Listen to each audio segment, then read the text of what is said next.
Welcome to Indie Beacon Radio, where creative souls can find help in marketing their creations. You can send questions for each show on Twitter using the hashtag IndieBeacon. Now sit back and enjoy learning about our guest for this show.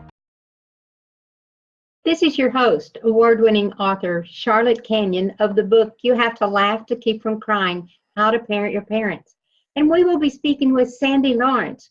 She's a well-known speaker, author, and has her own podcast, which she covers many topics. Welcome, Sandy. How are you? I am great, Charlotte. Thank you. How are you? We're doing great today. Why don't you give our listeners a little bit of background of, what got you started in this industry, a little bit about your family as well. Okay. Well, I have a background in marketing and sales and PR for 20-something years. And when I took an early retirement in 2002, I thought I would be working with other little computer companies and helping them market and sell computers. But my very first client was an author, and it was my mother-in-law. And so she had 3 books written, was working on the 4th one. And she said, why don't you help me market my books while you go look for clients? And I'm like, okay. I had no clue about the publishing business. Nothing. However, I was an avid reader. I had been reading my entire life and loved reading and loved anything that connected me with books. So we started on our journey, and she said, what I'll do is, instead of paying you, I will spend money on training you. So she sent me to Publishing University. She sent me to the Book Expo in New York City, the Javits Center, and just all kind of training. I traveled and I carried books with me. So I did that for several years. But the thing I loved and the thing I found out that was most important was marketing for books and marketing for computers was basically the same thing. You just look to see who the target market is and what your product is and how they fit together and how do you get your product to them the most efficient way possible. And so I'm like, well, that's just that, you take a book to a reader. The book is manufactured and produced by the author, by the publishing company, by publishers, traditional or independent. And then the author's job or the marketing person's job or the publisher's job is then to get that book sold, sell books. And once I realized that I just need to look for those things that work for marketing for books. And I really found out that I loved it a lot more than selling computers. So it was just a lot more fun. So that's how I got started. I did that for several years before I finally just gave up anything but authors. At that time, I was doing any small businesses, entrepreneurs, solopreneurs, didn't matter. And then I found where online was becoming the way to do things. And so it's been an evolution of starting a company, finding out who my target market was and who I wanted to work with, and then the best way to help them. So it's been a fun journey, and I'm still loving it. And every day, new experiences, meet new people. My biggest thing that I teach my clients, the author clients, is marketing is building relationships. So you want to build relationships with the reader, you want to build relationships with the publisher, you want to build relationships with each other authors. It is all about building relationships and then leveraging those relationships to sell books. Well, and you've been very instrumental with a lot of authors because you've interviewed me, you've interviewed authors on your podcast. Tell us, and I know it wasn't me, but tell us one of your most interesting, shows that you've done in a topic that you, that just kind of stands out. Wow, Charlotte, that's interesting. they all stand out in one way or another, I have to tell you. But the person that got me into the whole, as you can see, Author Talk, that's my podcast. It's a video podcast. We go live every Monday morning at 10 o'clock, which I can tell you just energizes the heck out of me. So it's a great way to start a Monday morning. And so we've had some very interesting people. I don't think I've ever had anybody that we didn't say, wow, that was interesting, because I believe I have been given a gift of getting through to people's stories. So when I hear someone, I'm like, there's a story behind that statement. And I just kind of keep on, until I get to that story. And actually my co-host, Russell Little. So Russell, I'm going to make sure you know about this and that I talked about you. I met him at a Houston Writers Guild conference, Indiepalooza, which is coming up again in October. We usually have it in September, October. And I was sitting in this breakout session. And I have worked on, where do I need to be to meet authors? Where are they? Because I kept hearing people say, where were you when I wrote my book? Where were you? And I'm like, where do you want me to be? I'm every place I know to be. And so at this breakout session, it just happened to be that was what, so one of the panelists who was a publicist said, you need to find a publicist. And somebody else said, something about the same thing. And so Russell stood up. He was on the front row. I'm sitting in the back. He stood up and said, well, where am I supposed to find a publicist? I've been everywhere I know to be, and I can't find a publicist. And I'm like, I've had it. I am going to say something in front of this group. And I stood up and I'm like, I don't normally take over a group like this. I don't normally speak out like this. But I want to know, where do you want me to be? Because I've been I didn't say a bad word, although I felt like it. I have been everywhere that I know authors hang out. I've been to conferences. I've been to book signings. I've been everywhere. Where else can I be that I meet you when you have your book ready, or when you're working on your book and it's time to hire somebody to help you, if you're going to hire somebody? And so everybody turned around and looked, and it was really funny, because Russell said, I want to meet with you after this is over.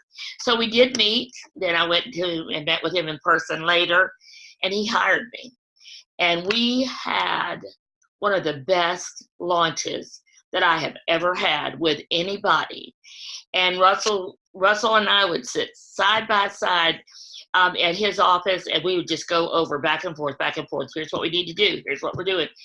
And he had such a successful book launch. I think almost 10,000 books, virtually books, were sold. And then I don't even remember. We had a physical book launch where he sold like 150 books or something like that. It was like a ridiculous amount. And I said, Russell, this is what happens when we get together and we work ahead of time and we have it all planned out, and then we follow our plan. And so he's just been an advocate of mine since then. And he said, I have an idea. I want you to help other authors. And so we're going to start a podcast, and we're going to do it. We were just going to do it on Facebook Live, just me and him. And then we found out about Zoom and how you can go to Facebook Live from Zoom. And so we brought Amy in because we needed some technical help with that. And that's over 2 years ago. We just recently celebrated our 2-year anniversary. And it's just like, I love it more every day. So anyway, that's kind of the story of how we got started, and how we started having the Author Talk. He named it. He said, let's call it Author Talk. So I want to give him credit, because he was the one that had the idea, and it's been hugely successful, because I go to a conference like the one where I met you, which was Alan's conference in Dallas, and I just have a sign-up sheet there. We don't charge for the interviews. We don't do anything except say, here's a platform for you. We're going to help you, get the word out about your book. And we try to schedule people in right before they have an event or a launch or something going on, or an appropriate time. So on Veterans Day, we'll have a veteran author in, and just that kind of thing. But other than that, we just go and have fun. And you've been really successful at it. You've had some really, like Judith Boyles, and a lot of key people that can give you all of those little nuances and things that authors don't really think about. Like you said, where do you want to be? Where do you want me to be? I'm still learning. Yeah. And the big thing is just follow the marketing. For me, it's always been just follow the marketing principles and path, and it works, honestly. And I know, because I have a group that meets every Monday night for training, and I mean, it works just as well. And I try to make sure people know, just follow the marketing plan, and that's where you'll find your readers, and that's where they'll find the people that will buy your book. Now, do you and Russell do, I realize you do teaching on your podcast, but do y'all do one-on-ones? Do people have to come to you? Can they do it remotely? How does an author get in touch with you? So I'm on Facebook. So Sandy Lawrence on Facebook, send me a friend request, send me a messenger, I get that. But I also have a website, Perceptive Public Relations, perceptivepublicrelations.com. And from there, you can contact me, you can call me, you can email me. I'm available, and I try to be every place I know to be, so make it easy for people, because I know what it's like. I know you have this idea, you think, oh, I want to get in touch with this person. I know they'll help me. But if you have trouble finding them, if it gets confusing, you're like, never mind. You just go another direction. I want it to be easy to find me. So now let me ask you this. Can they call you at the very beginning if they've got an idea about a book and you can help them get it onto paper? As a matter of fact, I prefer that, because one of the things I read, it's been a couple years ago, but I read that the reason more books are not sold is because authors are writing books that nobody wants to read. So I would love for somebody, when they come to me and say, I've got this idea for a book, and I'm like, that's a great idea. What if we tweak it a little bit so that you reach this particular audience? Or what if we open it up some, so you not just this tiny little audience, but you have other people? So, and then a topic, and then I encourage them to go do the research. See if there's been any other books written about this topic, because if there's no other books about this topic, and maybe no one wants to read about that topic. So just all kind of things to consider. And I have developed over the years this PR assessment, which is a list of questions to ask yourself as you're getting ready to write the book or publish the book or market the book. So I share that freely with anyone, because I want you to have the best chance you can at having a successful book. Well, Sandy, this has just been wonderful, and I want everyone to stay tuned, because we've got a whole lot more interesting things coming from Sandy Lawrence. She is the author talk. Couldn't see it behind you. I know, I can move over. It looks like I have a halo. It does. It is your halo. And stay tuned. We'll be right back. We're going to take a short break. What started as a love letter to her son has become an international love letter for all parents to their children. Now you can read acclaimed author Shanalee Charbonneau's story to your children. When her son was very sick, she calmed him by singing her own song to him. She turned that song into the book, My Mama Loves Me, I'm Her Little Boy. She wrote 3 more magical books for all parents and kids 6 and under. Available at Indie Lecter, Amazon, and all local and national outlets.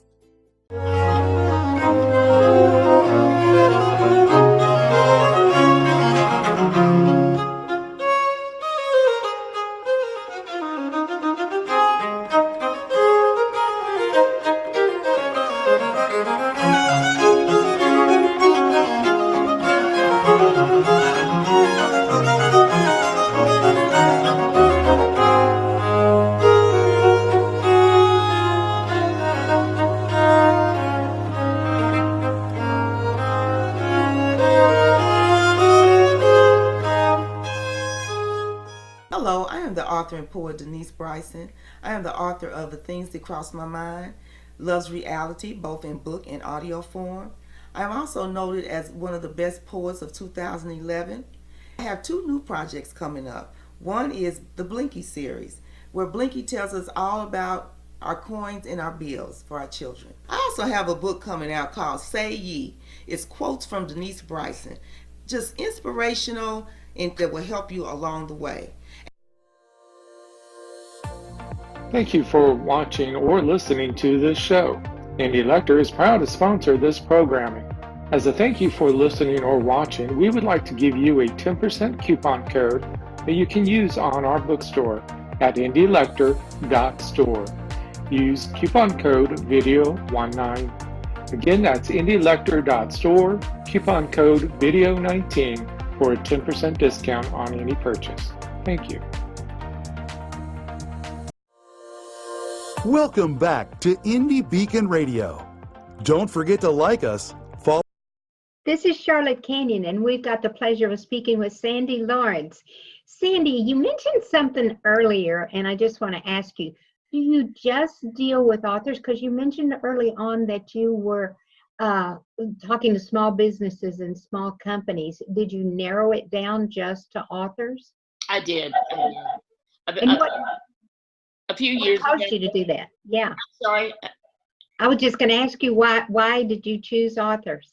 Well, again, because I just love authors. I love reading, and once I really started working with authors more than just my mother-in-law, and I started working with other authors, I realized, to me, so when you, as an author, and Charlotte, you definitely will understand this, but specifically because of the topic of your book, but when you write a book, you're just kind of opening up and sharing everything you've got with the world, and leaving yourself wide open for critiquing, for anything that comes your way.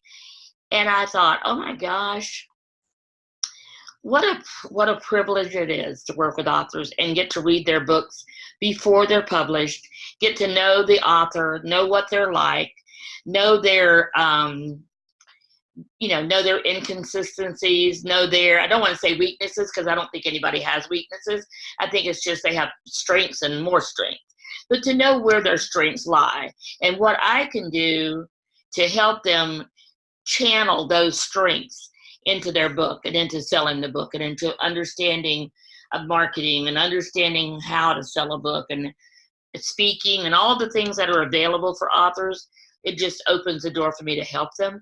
And to me, it's been an honor for me to be able to have that insight with someone.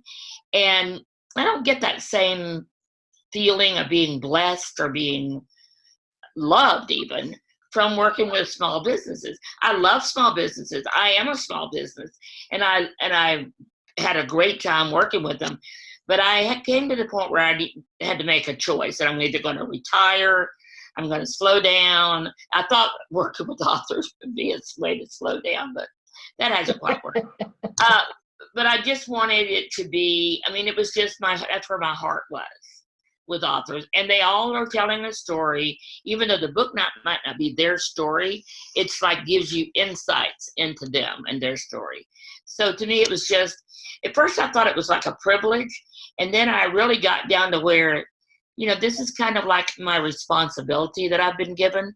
And that's to help authors, help people tell their story. And a lot of them don't start out as authors. They just come to me with an idea. And then I'm like, oh my gosh, that would make a great book. And so that's the direction they go. So that's kind of it in a nutshell. Just feel like as much as I love every business, I just had to focus on one. And then authors themselves are a business. So even if you're published by Random House, you still have a plan in the business as far as helping sell books. So, and helping build your platform and all those things that authors do to sell books. It's a business, and it has its right brain, access and all of that. And it can be very on the creative side, but at some point it's like, are you making money? And if you're not, why not? And what can you do to sell more books or make money by having other programs or other products as part of what you do? Well, it sounds like, you know, you coach them along the way, and you mentor them. Do you also, are you a publisher, or you direct them to different publishers? Or I'm not a publisher. No, I am not a publisher, and I'm not an agent. So, however, I help authors. And so if someone comes to me and says, I really want to find an agent, then I'll help you. I'll help them. You know, I'll help them look to see who would be an appropriate agent. I'll help them do their query letter, their proposal, all of that. I don't do it for them. I just, that is where I become more of a coach. And then, and then as far as the publishing, I help them with the decision. I become a consultant more than a coach. It's like, you know, where do you want to go? Do you want to start your own publishing company and be on Amazon, and that's your goal? Or do you want a small independent press that could help you, or a hybrid, or, you know, what are your choices? And I kind of guide them to the right one, and to looking to see what their expectations are, helping them set their expectations. And then what do you want to get from all of this? And because a lot of people want to just, a lot of authors are really like you. You've got a reason for writing the books that you're writing. right. And most authors do, even the ones writing fiction.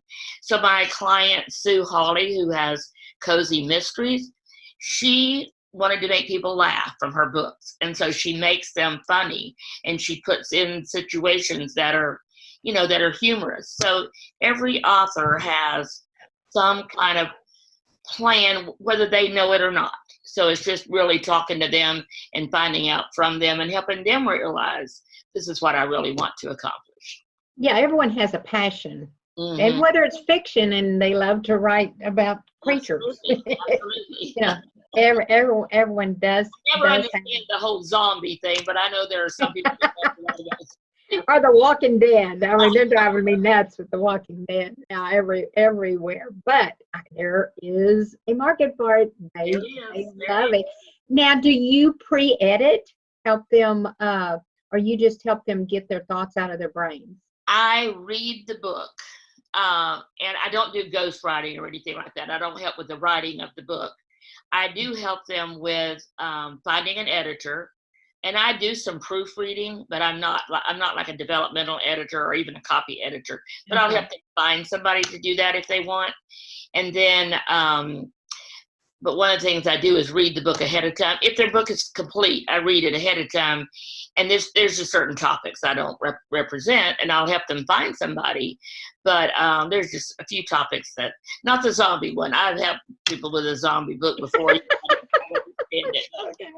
But I know there's people out there that love zombies, so I can help them find those.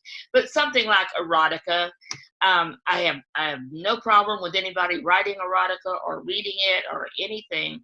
I just don't want those pictures, the cover pictures on my website, along with my faith-based clients. So I'm just a little bit particular about things like that. Yeah. So you do have some guidelines. I do. But there's actually no one you wouldn't talk to and at least give them some direction. Nope.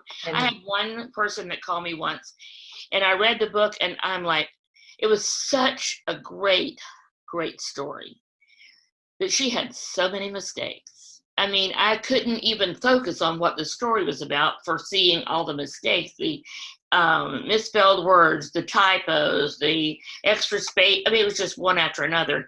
And so I went back to her and said, if you'll edit it, if you'll get an editor, then I will talk to you about marketing the book. And she said, but I don't have the money for an editor.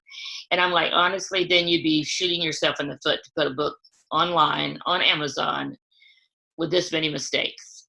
Now, she did not come back to me, and I saw later she did put it on Amazon. So I was really disappointed in a way, because I did see such potential in that book if it had been edited. But I honestly didn't even know where to begin to start helping her with edits or anything like that. And she didn't get an editor before it went to Amazon. Mm-hmm. Oh. When I looked at it, it was the exact same thing I had read. Same thing you had saw. Yeah, and I guarantee you there are English teachers out there that that don't even want to look. They can't even read the story, like you say, without going, okay, there should be a comma there that, oh my gosh, what is she trying to, that's driving me nuts. It does drive you nuts. It does. Yeah. You can't, It's very similar to, if you're an artist and you see pictures on the wall and they're crooked, I want to go straighten them. It's the same thing. Although in fact, I'll be honest with you. I actually, when I wrote my book, I got an editor, and she's my coach and mentor, and she used to be principal of a school. But I told God, I said, God, I did not do well in English. And he said, that's all right. You're a great storyteller. We've got editors that can fix all of that. And they did. And they did. Well, Sandy, we're going to take another little break here. And you listeners, stay tuned, because we're going to be back. I've got a really good question for her now.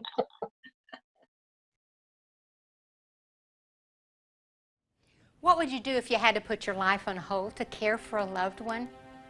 I'm Charlotte Canion, award-winning author of the book, You Have to Laugh to Keep from Crying, How to Parent Your Parents. That was a question I had to ask myself some 16 years ago, and you'll have to ask the same question. I had a father-in-law with dementia, a mother with Alzheimer's, and a dad with Parkinson, all at the same time.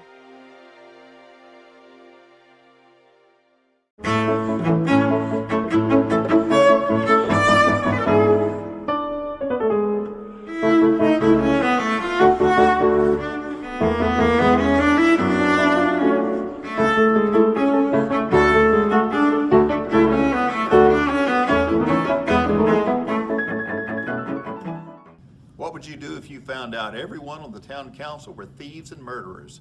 That's what happened in Bandera, Texas in 1873. John Cruder was the marshal, yet he needed to operate outside the law in order to balance the scales of justice. He is the Midnight Marauder. You can find his books on Amazon.com and TopWesterns.com in paperback, digital, and audio.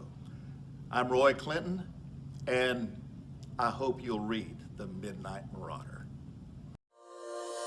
Welcome back to Indie Beacon Radio. Don't forget to like us, follow us, or subscribe to one of our many channels. Now, here is your host for today's show. This is Charlotte Canion, and again, we're speaking with Sandy Lawrence. Okay, Sandy, now you're always recreating yourself. You're always taking on new projects. You're always taking on new. What can we see in the future? We'd like to know, what is Sandy Lawrence going to be like maybe 18 months or 2 years from now? 2 years from now, hopefully retired. But retired for me does not mean not working at all, because I absolutely love what I do. I do plan to work a little more regular hours after another year or so, because I'm still, working on my business. But the fact that you asked me that, Charlotte, is really just like, oh my God, I cannot believe that's a question. So I had somebody recently. So first of all, you have to know the reason you see me doing so many things is my husband calls me the squirrel girl. Oh, that's my nickname. Because we've been having a conversation, and he's like, I'll think of something, and he's like, okay, hold on, pay attention. I'm like, okay. So, but somebody just recently asked me to speak at an event, and it's coming up in November, I believe. And she said, what we want to hear from you is what it's like being a publicist. Like, what could somebody expect when they're working with you, and give us some scenarios and just tell us what it's like. And I'm like, oh my gosh, I believe that would make a great podcast. And not with anybody, not with Russell or Amy or anybody, just my own podcast where I do the talking, or I bring on other publicists to talk about it. Because being a publicist has, first of all, it has some downsides, but I don't ever see those. There are so many pluses, and I've had so many opportunities. One time I was working with someone who was always an author that I had these great experiences, but I had an author that was from an Asian country, and she'd written a book in English that she really wanted to reach, her family and her friends. And so that was, and I live in Houston, so that was about the time that we had Yao Ming was on the Rockets, and his parents had opened this restaurant. And I may not have gotten his name completely right because it's been a few years, but his parents had opened this restaurant. And we're like, wouldn't that be a great place to launch this book? And this was before the days of online or virtual launches. So we contacted the restaurant. They loved the idea. And then I'm like, I can get us on Fox 46, the local Fox station, if we can do it early in the morning, like at 5 o'clock in the morning. And I said, would you guys be interested in getting here at 5 o'clock in the morning, maybe having a few dishes that we could sample and pay and give to people? And they thought it was great. I got in touch with my friends over at Fox 26. They thought it was great. So they came out. We had the whole restaurant set up, 5 o'clock in the morning. And it was just like, it was work, but it was so much fun. Oh my gosh, we had so much fun and ate the Chinese food that early in the morning, and they have wonderful food. The restaurant's still available. And so those kind of experiences are part of being a publicist, especially for authors. Lot of those things. Lots of fun, lots of opportunities. You get to see lots of stuff, and you get to use your creativity to the max. Use your imagination. Yes. Well, we've about come to the end of our time. Sandy, I want to thank you. I want you real quick to give them your website one more time. Perceptive, PerceptiVe, publicrelations.com. So everything you can find and want to know about me is on that website, and also Sandy, available on Facebook. Yeah, well, we want to thank you again. It's been a wonderful interview, and thank you for an entertaining show. And I want to remind you, a rose is like a book. You can't know its beauty until you look at it. And a book is like a rose. You won't know its full beauty until it's open. This is Charlotte Canion, your host. Have a nice day. Bye. Thank you for listening to Indie Beacon Radio, where creative souls can find help in marketing their creations. To learn more about Indie Beacon services, to be a guest on the show, or to advertise on our show, please visit our website at indiebeacon.com.